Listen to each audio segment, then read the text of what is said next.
আমার মাজারের পাশে তোরা কাওয়ালি গাইবি, আমার মাজারের পাশে বুগি বুগি ডান্স করবি, আমার মাজারের পাশে ফাংশন করবি। আমি যদি মিথ্যা বলে থাকি আমার গাড়িতে চাপুন, আমি নিয়ে যাব আমার মাদ্রাসায়। এতটা বুকের পাটা আছে, ওই সোতার মেলায় পাঠাবো।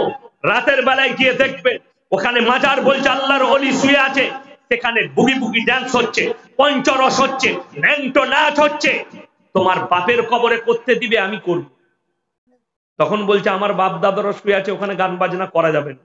হারামখোর, তোর বাপের কবরে গান বাজনা করা যাবে না, তাহলে অলির কবরে কি করে করা যাবে? তুই তো গন্ড মূর্খ। আমি বললে খারাপ মলবি, আমি একটা চ্যালেঞ্জ দিলাম, খাজা বাবার আদর্শ থেকে বার করে নিয়ে এসো। ইসলামে আল্লাহ 1400 বছর আগে কোরআনে আল্লাহ তাআলা বলে দিয়েছেন তোমাদের জন্য নিশাগ্রস্ত জিনিস হারাম। আমি দেখলাম বাংলাদেশের এক কোয়ালিটির মালকে দেখলাম, যত রকমের পৃথিবীর কোয়ালিটি আছে সব কোয়ালিটির হারামখোর বাংলাদেশে আছে, আছে না নাই? আছে। সেখানে দেখলাম আনোয়ার সরকার বলে একজন বেরিয়েছে, হাতেতে হারমোনিয়াম, এত বড় বড় চুল, কি বুঝলেন, বড় বড় চুল, কোমরের কাছে। কি বলছে শুনেলেন? হ্যাঁ, কোরআনে হাদিসে নাই লেখা নামাজে কোরআন। মারাত্মক, মানে নামাজ কোরআনে লেখা নাই, মৌলবীদের বানানো। শুধু তাই নয়, বলছে বাবা মৌলবীরা জানে না গাঁজা খাওয়া হারাম, আল্লাহ সৃষ্টি সর্দি গাছে, তাইলে হারাম কেন হবে? এমন দারুণ গান করছে। আর বাংলাদেশের লোকরা বলছে ঠিক, শালা হারামখোর গুলো জুটেছে ভালো। মাল যেমনি, যেমন রু তেমন ফেরেশতা, যত রকমের হারামখোর আছে। হিজবুত তৌহিদ বলে একটা দল বেরিয়েছে বাংলাদেশে, সে মালের দাড়ি ফাড়ি নাই। তাকে জিজ্ঞেস করছে মিডিয়াওয়ালারা আপনি দাড়ি রাখেন না কেন? বললে শয়তান মৌলবীরা দাড়ি রাখে বলে আমি দাড়ি রাখি। আমরা মৌলবীরা শয়তান? এই মৌলবী কটা শয়তান। কত বড় কষ্ট লাগে, তাদেরকে জুতো মারার লোক নাই, বড় কষ্ট লাগলো তাদের ভাষা শুনে। শুধু তাই নয়, বাংলাদেশের জিকির শুনেছে কেউ যদি কোনো, আরে ওটা তো ভালো হয়ে গেল, তাও কেউ যদি বলে সুবহানাল্লাহ, হঠাৎ করে দেখছি এই মুড়ো থেকে ঝাম মেরে ওইদিকে চলে গেল। আমাদের দেশে আড়াগাড়ি দেখেছেন? আড়াগাড়ি, আড়াগাড়ি জানেন না আপনারা? বলি, দেখবেন যারা চাষিবাসী লোক জানে, আমরা ছোটবেলায় মাঠেতে গিয়ে ড্রেনে পানি যেত, ওইখানে পাশে একটা খাল করে গার্ড দিয়ে দিতাম, তার পাশ দিয়ে, আর মাছগুলো লাফিয়ে ঝপ ঝপ গর্তই পড়তো। ঠিক ওই রকম যখনই বলছে সুবহানাল্লাহ, তখন স্টেজের নিচে থেকে ঝাম মেরে হুজুরের ওপর দিয়ে গিয়ে ওই দিকে বাঁধ করছে। আল্লাহ, এ জিকির তো জীবনে শুনি নাই। আমি বললে অনেকজন গালি দেবে। আমার ভাই একজন লিখেছে, হুজুর বাংলাদেশের ছেলে, এই পীরের সম্পর্কে আপনার জ্ঞান নাই, ভালো করে পড়াশোনা করবেন, ইনি খুব ভালো মানুষ। আমি বললাম তাহলে তো তিনি বলতে পারেন যে বাবা আমি সুবহানাল্লাহ বললে লাপাতে নাই, যে লাপাচ্ছে তার হাত পাগুলো বেঁধে পাচাটা ফাটিয়ে দে। কি বলছে? এক্ষুনি যদি কেউ লাম মারে, আমি এক্ষুনি কমিটি ছেলেকে বলবো শালাকে ধর, ধরে পাগলখানায় ভরে আয়। লাভ মারা ওইভাবে নয়, জিকির। আমি ওটাই আপনাদেরকে বুঝাবো, আল্লাহকে পাওয়া এমনি যায় না। আমাদের দেশে কি বুঝলেন, ভাইয়ের সম্পত্তি মেরে খাচ্ছে, আর কালিয়াচক বাজারে দেখতে পাবেন রাস্তায় তসবি করে যাচ্ছে, হাতে তসবি, তাকে ঝাঁটা জুতো মারার লোক নাই। ভাই তসবিটা মসজিদের ভেতরে করবি, ওটা বাজারে নয়। তসবি বাজারে করার জায়গা নয়। বাজার যদি ভালো জিনিস দেখো, সুন্দর জিনিস দেখো, একটা বড়, এত বড় পেয়ারা দেখেছো, মাশাআল্লাহ আলহামদুলিল্লাহ, কত বড় পেয়ারা, বড় মাছ দেখতে পেলে সুবহানাল্লাহ, কত বড় মাছ। যদি একটা নোংরা মেয়ে নোংরা পোশাক পরে যায়, আস্তাগফিরুল্লাহ আস্তাগফিরুল্লাহ নাউজুবিল্লাহ বলে চেহারা ঘুরিয়ে নাও, এটা হচ্ছে বাজারের জিকির। আর আমাদের দেশের কিছু শিয়াল পণ্ডিত আছে, মৌলবীরা জিকির জানে না বে, রাস্তায় তসবিটা হাতে করে ঝুলিয়ে লোককে দেখাচ্ছে। আর আমি চ্যালেঞ্জ ছুড়ে বললাম, ওই কালিয়াচক বাজারে যারা তসবি হাতে করে ঘুরবে, ওই মালটাই ডুপ্লিসিটি, গোলমাল। কখনো ওই জায়গাটা তসবি করার নয়। যেমন আপনাকে বলি, পাথর চাবড়িতে আপনি যদি মাজারে যান, দিনের বেলায় দেখতে পাবেন 500 দানার তসবি, আর তারা বসে করছে আল্লাহ আল্লাহ, আর মেয়েরা এসে বলছে আল্লাহ এত বড় ওলি জীবনে দেখি নাইলো, দারুণ ওলি, তাদের কাছে ভিড়। আর রাতের বেলায় যদি যান, গাঁজার টান মেরে তসবি একদিকে, জুব্বা একদিকে, আন্ডার প্যান একদিকে, সে পড়ে আছে একদিকে। এটা আমি বাস্তব বলছি, খোঁজ দে। গাঁজার আসর বসে, মদের আসর বসে। আমি একটা জলসায় বীরভূমে পাথর চাপড়ির পাশে বলে এসেছি, কি জানেন? সত্য ঘটনা শুনে যান। পশ্চিম বাংলার যতগুলো ছেলে লোকের বউকে নিয়ে পালায়, মেয়ে নিয়ে পালায়, সবাই পাথর চাবড়িতে যায়, ঘর ভাড়া পাওয়া যায়। তাহলে ওটা জিনা করার আড্ডাখানা তৈরি করেছ, বড় কষ্ট লাগে। শুধু তাই নয়, আমার কাছে প্রুফ আছে। যদি কেউ প্রমাণ নিতে চান, আমার মাদ্রাসায় চলুন, আমি প্রমাণ দেবো আপনাকে। ওই পাথর চাবড়িতে কিছু মেয়ে চলে যায় যারা দেহ ব্যবসা পর্যন্ত করে, বড় কষ্ট লাগে। আল্লাহর ওলি শুয়ে আছে, সেখানে এত ভালো কাজ হচ্ছে বলছো, 1 নম্বর কথা। 2 নম্বর, মাজার হচ্ছে যেখানে ছেলে মেয়ে এক কাছে হবে। 3 নম্বর, হাজিরি দেয়, তার নাম হচ্ছে শয়তান। যারা যায় তারা বলছে হুজুর এইখানে একজন পায়খানা করতে বসেছে বেটা ছেলে, তার পাশেই একটা পর মেয়ে গিয়ে বসে পড়ল। যারা গেইছে সে মালরা জানে। যদি বলেন তাহলে মৌলবি তুমিও গেইছো, আবে আমি যাইনি, জানেওয়ালারা আমাকে বলেছে। যারা গেছে, যারা ইস্তেগফার করেছে আমার কাছে, তারা বলেছে আপনি যেগুলো বলছেন বাস্তব ঘটনা। আমি বললে খারাপ, আমরা বললে খারাপ মৌলবি। আমি তোমার মাজার ভাঙতে আসিনি, কিন্তু বলে দিই আমার একটা জলসাই আছে, গোটা গায়ে পীর শুয়ে আছে, মুদবো কোথায়? আমার জলসা শুনেননি আপনারা? ইউটিউবে পাবেন। বীরভূমের রিজওয়ান ভাই ছেড়েছে, বড় ইউটিউবার। তো আমার এলাকায় যে গ্রামটাই আছে, তারা বাজারে বলছে আমরা জানি না কাকে বলেছে। আমরা ভাঙ্গাতা শুনেলে, নতুন বিয়ে হয়েছে, 8 মোংলা করতে গেছে। আপনারা কি বলেন, 8 মোংলা বলেন নাকি? 8 মোংলা, 8 মোংলা করতে গেছে, গিয়ে রাতের বেলায় পেশাব লেগেছে জামাইকে, বাড়িতে পেশাব খানা নাই। সে তখন বউকে বলছে পেশাব কোথায় করব, তোমাদের এগনেই করে দিয়ে ওই কোনটাই? বলে না, ওইখানে একটা পীর শুয়ে আছে, করা যাবে না। না, তাহলে কোথায় করব? তাহলে পুকুরের পাড়ে করি। বলে না, ওইখানেও একটা শুয়ে আছে। খামার, খামার বুঝেন? খামার মানে যেখানে ধান ফান ঝাড়ে, আমাদের ওখানে খামার বলে। বলে ওইখানে করি। বলে না, খামারের কোনটাই একজন শুয়ে আছে। বললে তাহলে আমি মাঠে করে আসি। বলে না, ওইখানে তো আবার একজন বুড়ো পীর শুয়ে আছে। এই রাতের বেলায় জামা কাপড় গুটিয়ে বলে শালার গায়ে থাকবই না, গোটা গায়ে পীর শুয়ে আছে, শালা মুদবো কোথায় রে? ও পালিয়ে গেল। এই হচ্ছে আমাদের দেশের হাল। ঘরের মেঝেই একটা, এগনেই একটা, বাইরে একটা, পুকুরের পাড়ে একটা, অমুক জায়গায় একটা। আমি যদি মিথ্যা বলি, আমার আব্বাজিকে যদি কোনোদিন পান, জিজ্ঞেস করবেন আপনার ছেলে বলে গেছে আমার এলাকায় পীর সাহেব মারা গেছে, পীর সাহেবের মাজার হয়েছে, তার ওরস হয়, তার বাড়িতে যে কুকুরটা ছিল সেটা মরে গেছে, তারও দাফন করে, তারও মাজার করেছে, তারও ওরস করে। চলে বলুন নাউজুবিল্লাহ। এটা আমি সত্য ঘটনা বললাম আপনাদেরকে, মিথ্যা নয়, বানানো নয়। শুধু তাই নয়, অবাক হয়ে যাবেন, ভালো ভালো ঘরের মেয়েরা সেখানে গিয়ে গড়াগড়ি মারছে, অথচ জীবনে নামাজ পড়ে না, জীবনে রোজা রাখে না। তারা একটাই কথা জানে, জীবনে ইবাদতের প্রয়োজন নেই, একমাত্র এই পীররাই আমাদেরকে পার করিয়ে নিয়ে যাবে, এই পীররাই একমাত্র জান্নাতে নিয়ে যাবে। তারা কান খুলে শুনে। আমি একটা নয়, 5টা দৃষ্টান্ত দেবো পয়গম্বরের। কটা বললাম? 5টা। 1 নম্বরই আমার নবী, বিশ্ব নবী জানাবে মুহাম্মাদুর রাসূলুল্লাহ। সকলে বলুন সাল্লাল্লাহু আলাইহি ওয়াসাল্লাম।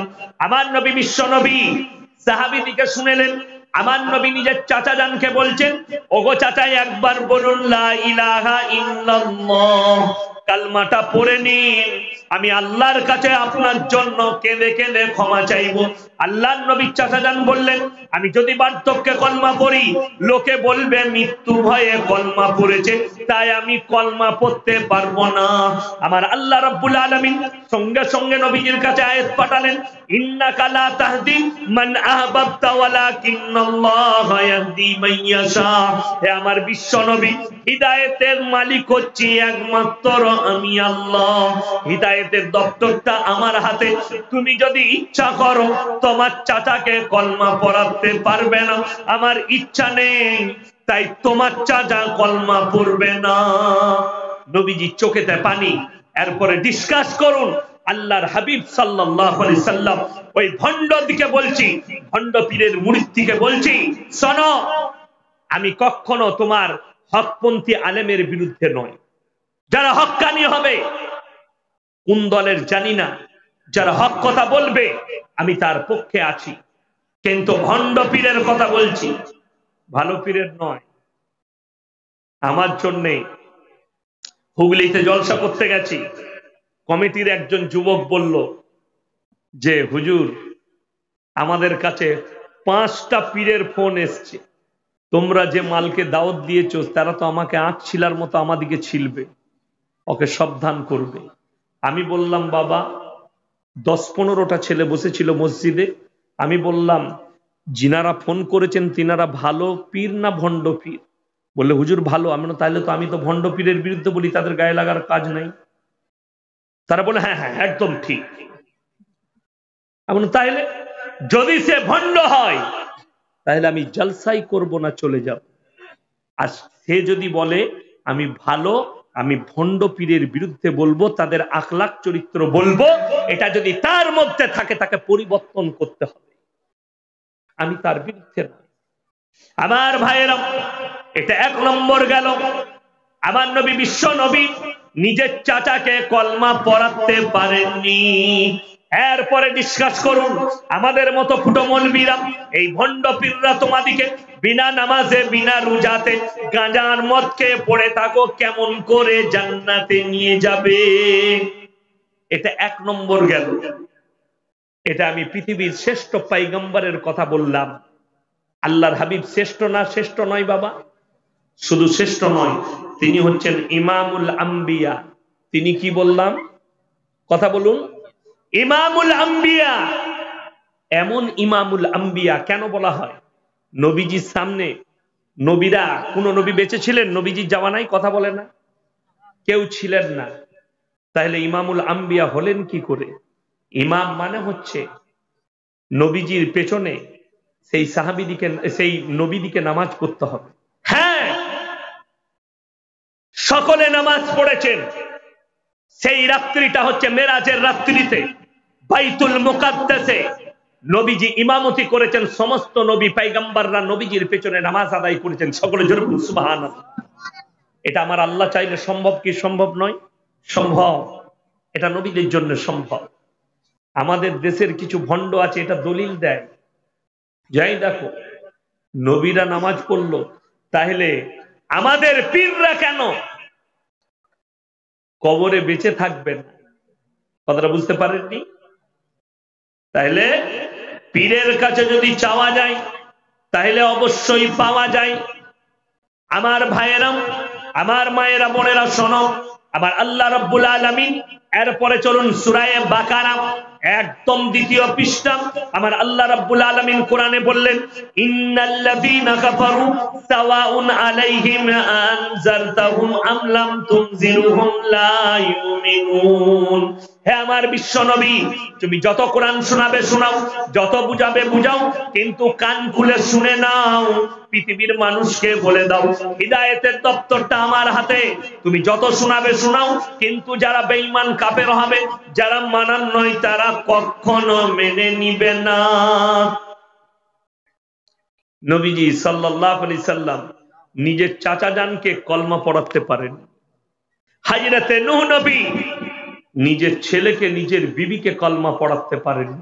হযরতে লূত নবী তার বিবিকে কলমা পড়াতে পারেননি। হযরতে ইব্রাহিম নবী নিজের আব্বাজানকে কলমা পড়াতে পারেননি। আর তুমি ভণ্ড গাঁজাখোর পীর তোমাকে জান্নাতে নিয়ে যাবে? আবে পীরও ঝাঁটা জুতো খাবে আর তুই ঝাঁটা জুতো খাবে কিয়ামতের দিনে। আমার ভাই, এটা 1 নম্বর শুনালাম।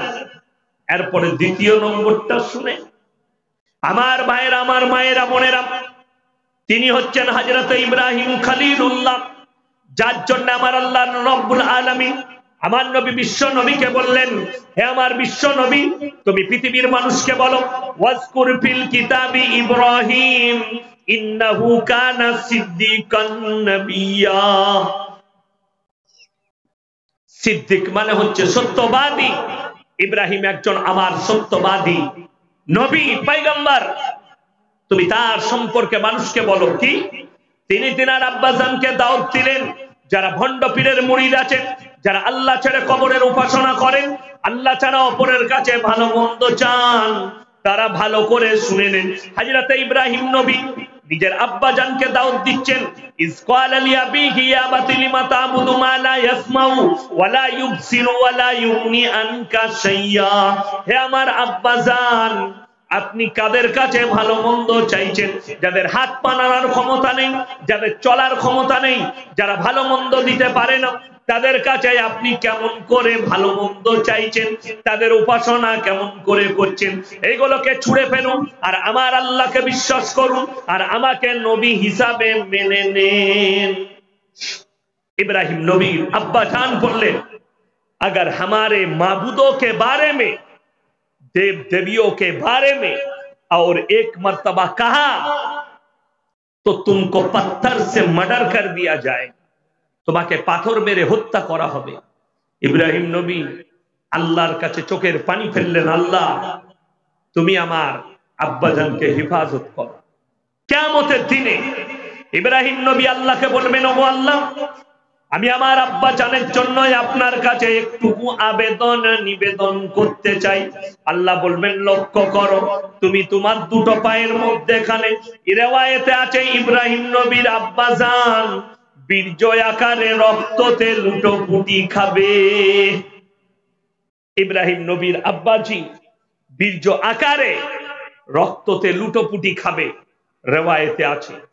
আমার ভাই, যদি একজন পয়গম্বর নিজের আব্বাজিকে না নিয়ে যেতে পারে জান্নাতে, কলমা না পড়াতে পারে, আপনি আমি কেমন করে, আমরা কি করে চিন্তা করে নিলাম যে আমাদের মতো ভণ্ড মৌলবীরা, আমাদের দেশের ভণ্ড পীররা বিনা নামাজে, বিনা দিনদারিতে, বিনা তাকওয়ায়, বিনা পরেজগারিতে তোমাকে জান্নাতে নিয়ে চলে যাবে।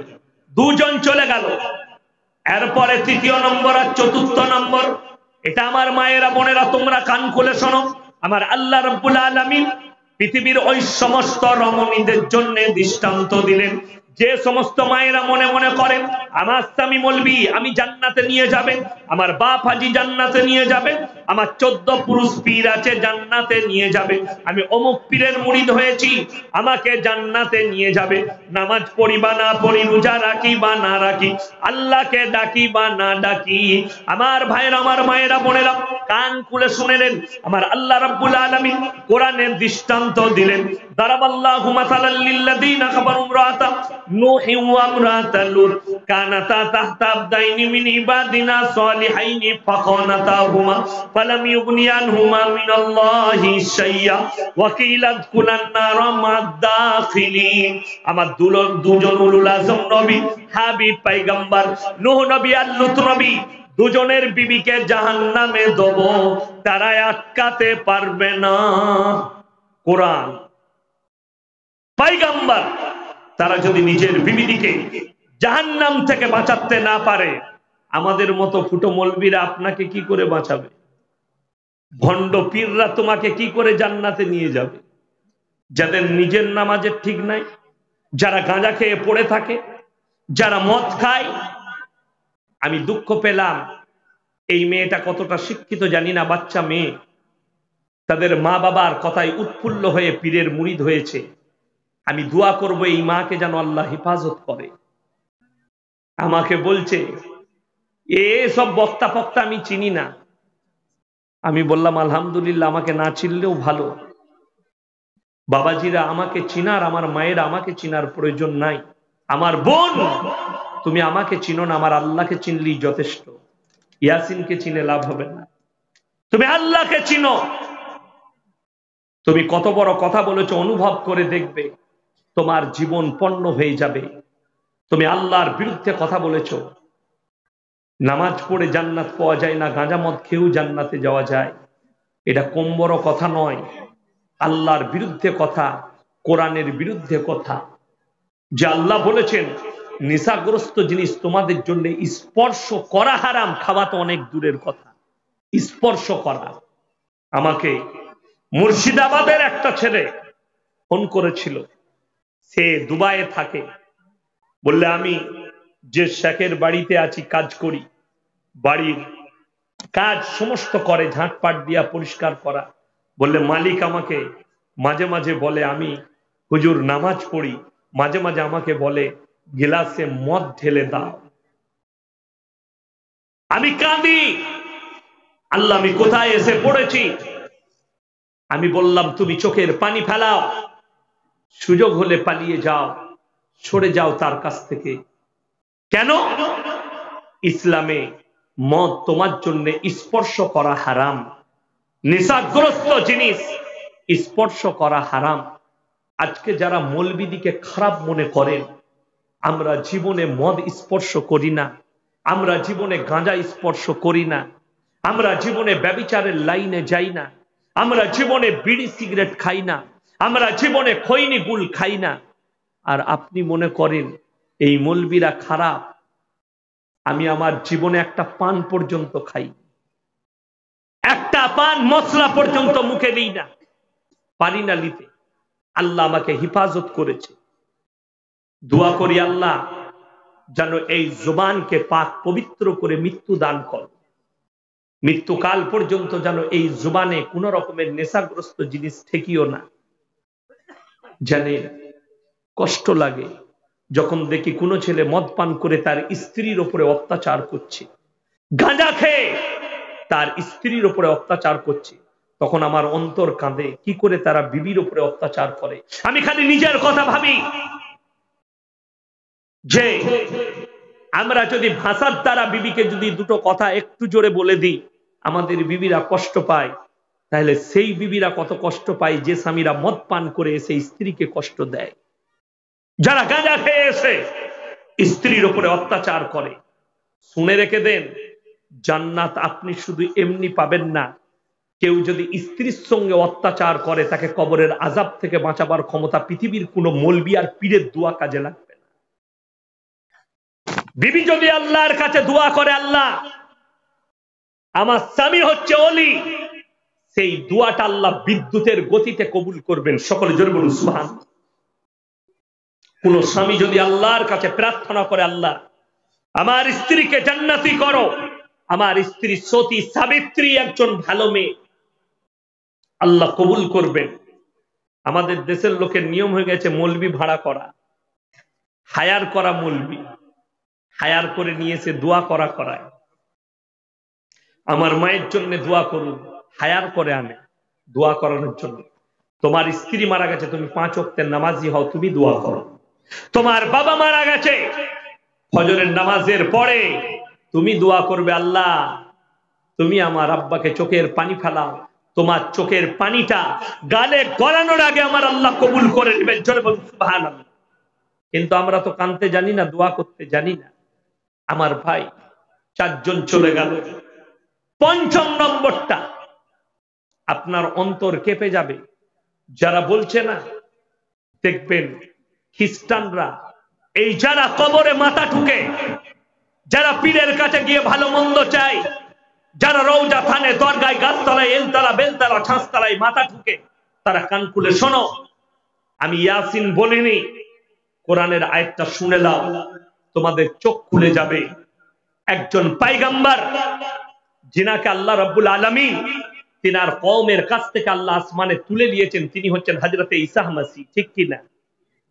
এটার উপরে সবাই বিশ্বাস আছে না নাই? আছে। রাখবেন। যদি বিশ্বাস না থাকে সে বেঈমান হয়ে যাবে, ঈমান চলে যাবে, কোরআনকে মিথ্যা বলা হবে। আল্লাহ তুলে নিয়েছেন তার কওমের কাছ থেকে। তার কওমের লোক খ্রিস্টানরা, তাদের পণ্ডিতরা বলেছিল আল্লাহ যখন তুলে নিয়েছে আর মরিয়মের কোনো স্বামী ছিল না, তখন ওটা আল্লাহর বেটা। জোরে বলুন নাউজুবিল্লাহ। খ্রিস্টানরা আল্লাহর বেটা মনে করাতে তাদের ঈমান নষ্ট হয়ে গেছে, আহলে কিতাব থেকে বেরিয়ে গেছে, আর নেই, তাদের ঈমান শেষ। খ্রিস্টানরা গির্জায় যিশুসের মূর্তি রাখা থাকে, আর তার মা ঈসা নবীর মা মরিয়মের মূর্তি রাখা আছে। সেই দুজনার উপাসনা করে, তার কাছে মাথা ঠেকে, তার কাছে ভালো মন্দ চাই। আমার ভাই, একটা কথা মাথায় রাখবেন, কোরআন এত সুন্দর কিতাব, আল্লাহর কাছে আল্লাহ কিয়ামতের দিনে ভণ্ড পীর দিকে বলছি, ভণ্ডর মুরিদ দিকে বলছি, তোমরা শোনো। কোরআনে আল্লাহ সূরা আরাফ প্রথম পৃষ্ঠায় আলোচনা করেছেন, ফালানাসআলান্নাল্লাযীনা উরসিলা ইলাইহিম ওয়ালানাসআলান্নাল মুরসালিন। আমি আল্লাহ রাব্বুল আলামিন কিয়ামতের দিনে দাঁড় করাবো। কি করবেন? কাদিকে? নবী পয়গম্বর আর রাসূলকেও দাঁড় করাবো, তাদের কওমকেও দাঁড় করাবো, রিহাই পাবেন আমার কাছে। তোমরা কেমন ভাবে দাওয়াত দিয়েছো, তোমরা কিভাবে গ্রহণ করেছো। ওই জন্য আমার ভাইয়েরা, আমার মায়েরা, বোনেরা, এটা 5 নম্বর। আল্লাহর হাবিব সাল্লাল্লাহু আলাইহি সাল্লামকে আল্লাহ বললেন, হে আমার বিশ্ব নবী, কিয়ামতের দিনে সমস্ত মানুষের সামনে আল্লাহ রাব্বুল আলামিন কাঠগোলাতে দাঁড় করাবেন হযরতে ঈসা মসিহকে। আর আল্লাহ জিজ্ঞেস করবেন, ইসকাল আল্লাহু ইয়া ঈসা ইবনে মারইয়াম আনতা কুলতা লিন-নাস ইত্তাকিদুনি ওয়া উম্মিয়া ইলাহাইনি মিন দুনিল্লাহ। হে আমার ঈসা মসিহ, মরিয়মের পুত্র ঈসা, তুমি কি বলেছিলে তোমার কওমকে আল্লাহ ছাড়া আমি আর আমার মা আরো দুটো আল্লাহ? তখন তারা বলবে, হযরতে ঈসা মসিহ আল্লাহর কাছে চোখের পানি ফেলিয়ে বলবেন, ক্বালা সুবহানাক মান আকুনা। আল্লাহ রাব্বুল আলামিনকে কেঁদে বলবেন, আল্লাহ তুমি তো সব জানো, ইন্নাকা আনতা আল্লামুল গুয়ুব। আমি যদি এই কথা বলে থাকতাম, যে কথা বলার আমার হক নেই, অধিকার নেই, আপনি তো সব জানতেন। আল্লাহ বলবেন আমি সব জানি। তখন আল্লাহ বলবেন, এদিকে জাহান্নামের রাস্তা অতিক্রম করাও। সেই খ্রিস্টানরা জাহান্নামের রাস্তা অতিক্রম করবে। কোরআনে আছে, তোমরা কি, হে নবী আপনি কি দেখেননি জাহান্নামীরা কি অবস্থায় জাহান্নামে প্রবেশ করবে? আর তাদেরকে জিজ্ঞেস করা হবে, আল্লাহ বলবেন, তোমরা যাদের উপাসনা করেছিলে, যাদের কাছে ভালো মন্দ চেয়েছো, আজকে কেন তারা তোমাদের কোনো কাজে আসছে না? তারা চোখের পানি ফেলাবে। আল্লাহ কোরআনে বললেন, ওয়াসিকাল্লাযীনা কাফারু ইলা জাহান্নামা যুমারা। যুমারা মানে হচ্ছে জমা হওয়া, একসাথে জমা করো, জাহান্নামের দিকে নিয়ে যাও। ফেরেশতারা বলবে, হাত্তা ইদা জাউহা ফুতিয়াত আবওয়াবুহা ওয়া ক্বালা লাহুম খাযানাতুহা লাম ইয়াতিকুম রাসূল। তোমাদের কাছে কি কোনো সতর্কবাদী পাঠানো হয়? রাসূল পাঠানো হয়নি? তারা বলবে, হয়েছিল কিন্তু আমরা মানতে পারি। ওয়া ইয়াকুলুল কাফিরু ইয়া লাইতানি কুনতু তুরাবা। তারা কিয়ামতের দিনে অঙ্গীকার করবে, আজকে যদি আমরা মানুষ না হয়ে মাটি হতাম, আমাদের জন্য কত ভালো হতো। কোরআনে অপর জায়গায় আল্লাহ বললেন, যেদিনে পৃথিবীর জাহান্নামীরা, বেঈমান কাফেররা জাহান্নাম দেখতে পাবে, তখন তারা আল্লাহর কাছে কেঁদে কেঁদে বলবেন, রব্বানা আবসারনা ওয়া সামিনা ফারজিনা নামান সলিহান ইন্না মুকিনুন। ওগো আল্লাহ, আজকে আমরা লিলিহান শিকা দেখতে পাচ্ছি, জাহান্নামের তর্জন গর্জন শুনতে পাচ্ছি, লিলিহান শিকা দেখতে পাচ্ছি। আর একবার আমাদেরকে দুনিয়াতে ফিরিয়ে দাও, ভালো কাজ করব, নেক কাজ করব, নেক আমল করে আনবো। কোরআন বলছে, লাআমলাআন্না জাহান্নামা মিনাল জিন্নাতি ওয়ান নাসি আজমাইন। আমার আল্লাহ উত্তর দেবেন, আজকে আমি জিন এবং ইনসান দ্বারা জাহান্নামকে পরিপূর্ণ করব। আল্লাহ আমাদের সকলকে হেফাজত করুক, জোরে বলুন আমিন। প্রত্যেকটা ভাই নিয়ত করেলেন জীবনে যত কিছু করব করব, জীবনে কেউ শিরক করব না। জোরে বলুন ইনশাআল্লাহ। শিরক করে মারা যাবেন না, আল্লাহর আসনে কেউ কি বসিয়ে মারা যাবেন না। আর মুসলমান আপনারা নিয়ত করেন আজ থেকে আমরা সকলে 5 ওয়াক্তের নামাজি হব। সকলে জোরে বলুন ইনশাআল্লাহ। এই জন্য 5 ওয়াক্তের নামাজি হবেন। আমার ভাই, আপনাদেরকে এই জন্য নামাজি হতে বলছি আমি, কিয়ামতের দিনে আল্লাহর কাছে সবথেকে গ্রহণযোগ্য উল্লেখযোগ্য ইবাদত হচ্ছে নামাজ। ওই জন্য হাদিসে এসেছে নামাজ হচ্ছে মেরাজ। মেরাজের রাত্রিতে আল্লাহ রাব্বুল আলামিন আল্লাহর হাবিবকে গিফট করলেন তার উম্মতির জন্য। ওই জন্য নামাজ কেউ জীবনে ছাড়বেন না, যেখানেই থাকুন। মাঠে আছেন, আজান হয়েছে, নামাজ আদায় করলেন। আপনি বাজারে আছেন, দোকান বন্ধ করে নামাজ আদায় করলেন আগে, তারপরে আবার আপনি ব্যবসা শুরু করবেন। আল্লাহ তাআলা কামিয়াবি রেখেছে।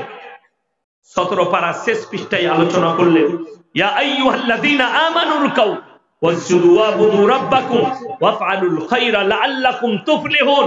তোমরা আমার সামনে রুকু করো, সিজদা করো, আমি আল্লাহ তোমাদেরকে কামিয়াবির রাস্তা দেখিয়ে দেব। জোরে বলুন সুবহানাল্লাহ। আর যদি কারোবারে ব্যবসা বাণিজ্যই বরকত নিতে চাও, 3টে কথার উপরে আমল করব সবাই। জোরে বলুন ইনশাআল্লাহ। শুনেলেন, শুধু নামাজ, শুধু আপনি খাচ্ছেন, কোরআন তেলাওয়াত করছেন, এটার নাম ইসলাম নয়। আমার হাবিব সাল্লাল্লাহু আলাইহি সাল্লাম সাহাবীদেরকে ডাক দিয়েছেন, ওয়ামা ইউকরিদুল্লাহ কারদান হাসানা। আল্লাহর রাস্তায় কে কি দান করবে বলো? আল্লাহর নবী সাহাবীরা নিজেদের জানমালের কুরবানি করেছেন। সমস্ত সাহাবী যার কাছে যা আছে ইসলামের জন্য এনে নামিয়েছে, কামিয়াবির জন্য। আল্লাহর ওয়াস্তে নবীজি বলেছেন, জাকিরা, হে আমার সাহাবীরা, গচ্ছিত সম্পদ তোমরা যে দেখতে পাচ্ছ, এটা গচ্ছিত সম্পদ, তোমরা যেগুলো আল্লাহর রাস্তায় দান করলে, কিয়ামতের দিনে হে আমার সাহাবী, মানুষ কাঁদবে, আমি যদি আরো কিছু বেশি দান করতাম আমার জন্য মঙ্গল হতো, আমার জন্য ভালো হতো। আমার ভাইরা, আমার মায়েরা, বোনেরা, আমার আল্লাহ রাব্বুল আলামিন কোরআনে বললেন, ওয়া আতিদাল কুরবা হাক্কাহু ওয়াল মিসকিন ওয়াবনাস সাবিলি ওয়া লা তুবাদদির তাবদীরা ইন্নাল মুবাদদিরিনা কানু ইখওয়ানাশ শায়াতিন ওয়া কানাশ শাইতানু লিরাব্বিহি কাফুরা। হে আমার বিশ্ব নবী, পৃথিবীর মানুষকে বলো, ওয়া আতিদাল কুরবা, তোমাদিকে মাল দিলেন, সব থেকে প্রথমে তোমরা কাছের গরিবের খেয়াল রাখবে, কাছের মাদ্রাসা, কাছের মসজিদ, কাছের কবরস্থান, কাছের ঈদগাহ, তোমার কাছের জায়গার খেয়াল রাখবে। ওয়াল ইয়াতামা ওয়াল মাসাকিন, তারপরে তুমি দেখবে তোমার এলাকায় ইতিম আর মিসকিন কে আছে। ওয়াবনাস সাবিলি ওয়ালা তুবাদদির তাবদীরা, তারপরে তুমি খোঁজ নিবে তোমাদের কাছে কোন মুসাফির এসছে। আজকের এই জলসায় সব থেকে বড় মুসাফির কে বাবা? আমি। আমার পরে আর একজন মুসাফির আছেন, আমার মুমতাজুল ইসলাম ভাই, আমার পরে পরেই আসবে। এখন আমিরউদ্দিনের মা দান করেছে। আচ্ছা, আমিরউদ্দিন ভাইয়ের মা 500 টাকা দিয়েছে, মাশাআল্লাহ, জাযাকাল্লাহ, আলহামদুলিল্লাহ। আমার ভাই আচ্ছা 2টো কোরআন দান করেছে। ছেলেটা অসুস্থ, আল্লাহ তাকে শিফা দান করুক, সকলে যেন আল্লাহুম্মা আমিন। আমার ভাই, নামাজ ক ওয়াক্তের বাবা? 5 ওয়াক্তের নামাজ। আমি বলতে চাই, এই ঈদগাহর জন্য, কবরস্থানের জন্য 5 জন ভাই আল্লাহর বান্দা কে কে আছেন? 1 নম্বর, 10টি করে 1000 টাকা 5 জন আল্লাহর বান্দাকে দেখতে চাই পরকালের জন্য, মরণের পরের জন্য। 1 নম্বর 10টি 1000 টাকা আল্লাহর বান্দা কে আছেন কবরস্থানের জন্য? হাত তুলেন, নাম লেখা। মরণের পরের জন্য আমি তাড়াতাড়ি দেখতে চাই। 1 নম্বর, আপনার বাপ দাদা নিজের জন্য, পরকালের ব্যালেন্স তৈরির জন্য, হযরতে ওমরের খাতায় নাম লেখানোর জন্য সাহাবীরা নিজেদের জান মাল ছেলে পুত্র সব কুরবানি করেছেন ইসলাম। আপনাদেরকে জানের কুরবানি দিতে হবে না, শুধু মালের দিবেন। একজন আল্লাহর বান্দা প্রথম বিসমিল্লাহ কে আছেন? 10,000 টাকা আমি দেখতে চাই, একটু স্টেজে আসুন, নামটা লিখিয়ে যান। মাত্র 10,000 টাকা বলেছি। আল্লাহর কোন বান্দা আছেন একটু তাড়াতাড়ি আসি ইনশাআল্লাহ। মাত্র 10,000 টাকা আল্লাহর ওয়াস্তে, মরণের পরের জন্য, পরকালের জন্য। আপনি চলে যাবেন, নেকি পেতে থাকবে, আপনার পরিবার নেকি পেতে থাকবে। আমার ভাই, প্রথম বিসমিল্লাহ 10,000 টাকা কোন আল্লাহর বান্দা আছেন? মাশাআল্লাহ। কি নাম বাবু? নামটা দেখেন। আসুন বাবাজি। হাকিম সাহেব। হাকিম আর বাকি দিবেন কত? 10,000 দিবেন আর 1,000 টাকা দিবেন। মাশাআল্লাহ। হাকিম হাজি সাহেব 10,000 টাকা দিবে কালকে, ও একটু অসুস্থ, দোয়া করতে বলুন। আচ্ছা, হাকিম হাজি সাহেব, হাজি হাকিম সাহেব, আব্দুল হাকিম সাহেব, উনি 10,000 টাকা কাল সকালে দিবেন। একটু অসুস্থ আছেন, দোয়া করবেন আল্লাহ উনাকে শিফায়ে আমিলা দাইমা মুস্তাফিলা দান করুন। সকলে জোরে আল্লাহুম্মা আমিন। আল্লাহ উনাকে আরোগ্য দান করুন। যে ওষুধ খেলে ভালো হবে সে ওষুধের কাছে পৌঁছে দাও, সে ডাক্তারের কাছে পৌঁছে দাও। হাজি সাহেবের পূর্বপুরুষ যিনারা চলে গেছেন তাদেরকে জান্নাতবাসী করুন। আমার ভাই, দ্বিতীয় নম্বর আল্লাহর বান্দা কে আছেন? 1,000 টাকাটা লিখলেন, 300 নগদ দিয়েছে, আর বাকি 1,000 টাকা দিবেন। 700 1,000 দিবে, মানে 1300, নগদ 300 আর 1,000 টাকা পরে দিবে। আমার ভাই কে আছেন? দ্বিতীয় নম্বর আল্লাহর বান্দাটা, শয়তান রো রাহা হ্যায় কুরআন কি বদৌলত। আপনারা দান করবেন, শয়তান কান্নাকাটি করবে। আপনি কোরআন পড়বেন, শয়তান কাঁদবে। আপনি নামাজ পড়বেন, শয়তান কাঁদবে। আমি দেখতে চাই এই দ্বিতীয় নম্বর আল্লাহর বান্দাটা কে আছেন? মাত্র 10,000 টাকা। দ্বিতীয় নম্বর আল্লাহর বান্দা একজন হয়েছে। দ্বিতীয় নম্বরটা বলি ইনশাআল্লাহ, দেখি দ্বিতীয় নম্বর কে আছে, কোন আল্লাহর বান্দা আছে। একটু তাড়াতাড়ি উঠে আসে, বেশি সময় দেব না। তৃতীয় নম্বর আল্লাহর বান্দা কে আছে? আমার কোন ভাই আছেন একটু হাত তুলেন। যদি 10,000 না হয়, কমপক্ষে 5,000 করে। 5 জন ভাই বলুন। মাত্র 5,000 বলেছি। 5 জন ভাই 5,000 করে, দেখি কে কে আছেন। 5 জন ভাইয়া মাত্র 5,000 করে বলেছি। কে আছেন? আমার কোন ভাই আছেন একটু তাড়াতাড়ি বলি ইনশাআল্লাহ। মাত্র 5,000 টাকা, 5,000 করে বলেছি। আমার ভাই একটু তাড়াতাড়ি দেন, কে কে আছেন? মরণের পরের জন্য আপনি অবাক হবেন, কিয়ামতের দিনে আপনার চোখের পানি পড়বে। আমি যদি আরো কিছু টাকা দান করতাম, আমার জন্য মঙ্গল হতো, আমার জন্য ভালো হতো। তাই আমি বলবো ভাই, 5,000 টাকা একজন আল্লাহর বান্দা কে আছেন? প্রথম দেখি কে আছেন, কোন ভাই আছেন, কোন মা বোন আছেন। আচ্ছা, সকলে জোরে বলুন সুবহানাল্লাহ। বেনামে একজন মা নগদ 5,000 টাকা দিয়েছেন। আল্লাহ, তুমি ওই মায়ের নাম মা খাদিজার খাতায় লিখিয়ে দাও। কিয়ামতের দিনে আল্লাহ জানো ওই মাকে মা খাদিজার পাশে দাঁড় করায়। আমি দোয়া করব, আল্লাহ ওই মায়ের জানে মালে আবরু ইজ্জতে তুমি বরকত দাও, উনার পূর্বপুরুষকে আল্লাহ জান্নাতবাসী করো। আমার ভাই, দ্বিতীয় নম্বর 5,000 টাকা কোন আল্লাহর বান্দা আছে? দ্বিতীয় নম্বরটা কে আছেন? আমার কোন ভাই আছে একটু তাড়াতাড়ি বলি। দ্বিতীয় নম্বরটা কে আছেন? আমার ভাই একটু তাড়াতাড়ি বলি। আমার ভাইজান একটু আল্লাহর ওয়াস্তে বলুন দ্বিতীয় নম্বরটা কে আছেন? কোন ভাই আছেন? আমার কোন ভাই আছেন? কোন মা বোন আছেন? দ্বিতীয় নম্বর আল্লাহর বান্দাটা মাত্র ৫,০০০ টাকা বলেছি, একজন মা দিয়েছেন। আমার ভাইদের মধ্যে থেকে দ্বিতীয় নম্বরটা কেউ নেই, কোন আল্লাহর বান্দা নেই যে মরণের পরে আমার বাবা মা আমার নিজের জন্য এই যেখানে ঈদগায় নামাজ হবে, কবরস্থানে যেখানে আমাদের বাপ দাদরা যেখানে শোয়ানো হবে, যেখানে আমি নিজে যে কবরের মধ্যে আমাকেও শোয়ানো হবে, সেই জায়গাটা সুন্দর করার জন্য, উন্নতি করার জন্য আমার এই টাকা যেন সেখানে লাগে। দ্বিতীয় নম্বর আল্লাহর বান্দা কে আছে? আমার কোন আল্লাহর বান্দা আছে? দ্বিতীয় নম্বরটা মাত্র ৫,০০০ টাকা বলেছি। দ্বিতীয় নম্বর কে আছে? আমার কোন ভাই আছে?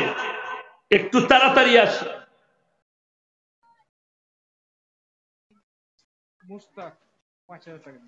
জাযাকাল্লাহ, আলহামদুলিল্লাহ, জাযাকাল্লাহু খাইরান, জাযা আহসানুল জাযা। মুস্তাক ভাই